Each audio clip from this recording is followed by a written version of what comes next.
All parents fear having their children injured so seriously that they have to be rushed to a trauma center. This story is not a recreation. It's the personal ordeals that brought two different families to Jackson Memorial Hospital in Miami, Florida, beginning on January 31st, 1995. 4:15 p.m. County Police and Fire, you have emergency. 2120 on Street. My little cousin just got hit. Got hit by a car? Yeah, just got hit. Okay, we have police and fire rescue on the way. Tell him don't move him. He said, don't move him. Do not move him. You don't know what kind of injuries he has. We ran EKG on him, and this patient's rate is irregular. At Jackson Memorial, the resuscitation team is led by trauma surgeon Jeff Livingston. It's an 8-year-old hit by car, positive loss of consciousness, some facial abrasions. Yeah. What's your name?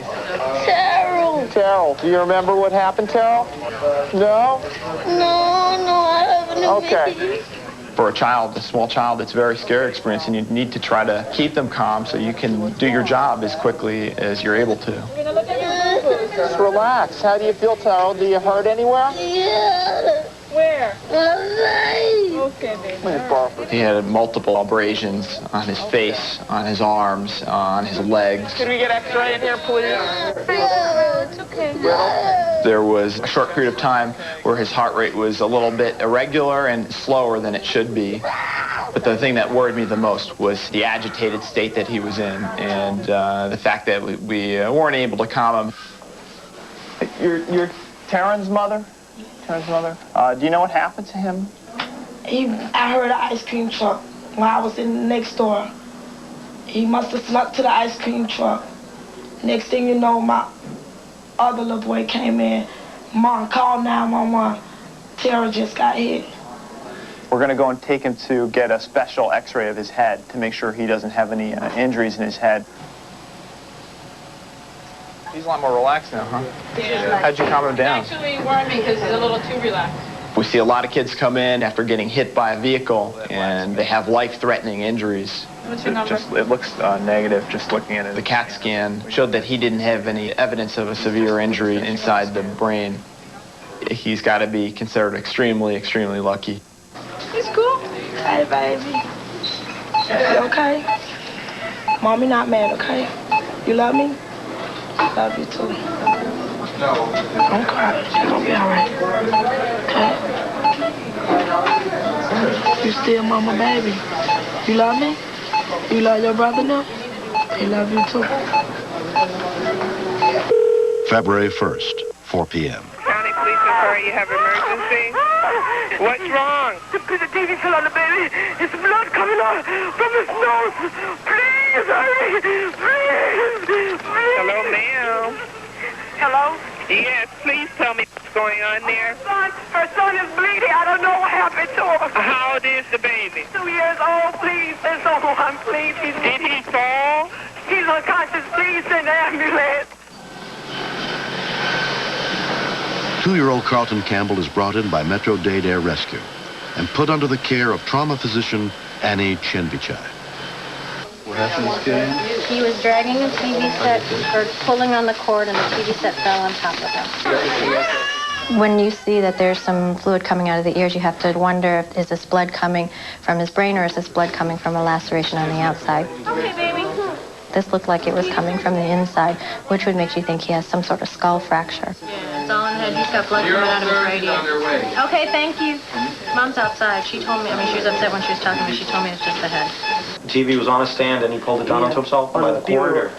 It was on a bureau with the drawers, and one of the bottom drawer, he always pulls the bottom drawer so he could stand on it to reach the TV. So that what happened, he reached and everything just came crashing. So he stepped on the bottom drawer and everything tilted over onto himself? Tilted over right on. How big is the TV? 19-inch. 19-inch. And it hit his head. That's what I'm worried about. He doesn't seem to be moving his legs. He's going to vomit again. He's going to vomit again. Where's the stuff? Neurosurgeon Robert Buchanan is called in to examine the young boy. You see him move anything? Yeah, he moved everything about it. Is that right, kid? I was concerned because he wasn't reacting to pain when I pinched his fingers or his toes. Because it was on every side of his body, it had me concerned that he could have sustained a spinal cord injury or had some sort of brain injury. Thank you. I'm looking for blood. Signs of acute bleeding. He did sustain rather severe injuries, fractures in the base of the skull, which is nothing operable. Most people who have this tend to do okay. Good news, yeah. The bad news is he's not really terribly awake. 2 days after 8-year-old Terrell was hit by a car, his mother, Mendora Henderson, is with him. You all right? All that day, he kept talking about, I want some ice cream. I want some ice cream. So his grandfather made sure he got that ice cream. It brought a smile. He was happy. After 3 days, Carlton's condition is also improving. He has a little bit of air in his head from the fracture at the bottom of his skull, and air in the head of a child or an adult sometimes can make them drowsy. And he has presently an inability to turn his right eye outward. But we hope that the nerve is not permanently damaged. Baby, get better and come home to mommy. What color is Doki Doki? Doki Doki. What color is 2 months later, Carlton has recovered except for the lingering muscle problem with his right eye. His accident has taught his mother, Sophia Smith, a painful lesson. It's not good to have stuff on high places, you know, because kids do reach. And I should have known better. If the TV wasn't up so high, you know, the incident would have never happened. Like I said, it was on the edge. And You need to look at everything, even though you think, oh, this TV set is heavy enough that there's no way my child can pull that down. The best thing is for the parents to look throughout their house and to really get an idea of what the child can reach and what the child can get into. Today, we're going to be here to talk to you about bicycle safety and rules. Nursing staff from Jackson Memorial Hospital visit Terrell's 2nd grade class after he's recovered as part of the Safe Kids Coalition. Has given you some money to go buy some ice cream.